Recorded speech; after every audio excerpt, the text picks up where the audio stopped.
ისეთი წინამძღოლი, რომელიც გულს არ გაუტეხავს იმას. ხო და მე გეუბნები თქვენ რომ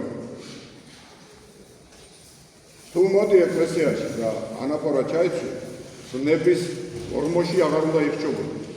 თუ მოდი პოლიციელი, აღარ უნდა დარჩე პოლიციელი. თუ მოდი ავაზაკი, რომელიც ეგ რეგიდან ვახშის მოედნიდან სენაკამდე დასდებდი მატარებელს და ძარცვავდი ხალხს და ვერი აქ მოდი და მიტროპოლიტი გახდი.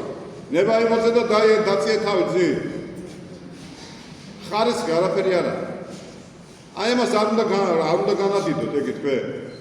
და თქვენ ამაში უნდა აკონტროლოთ თქვენი რწმენა და თქვენი სიტყვა.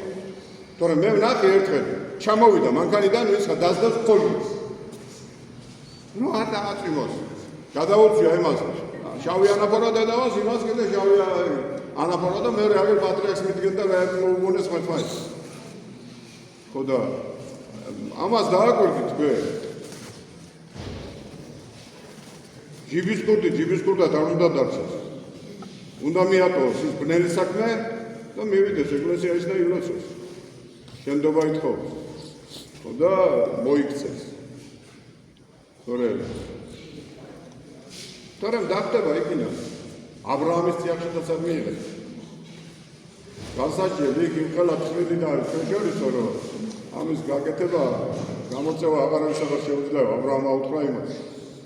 და მოსე და წინასწარმეტყველები ყავთო და ისმინე მისი.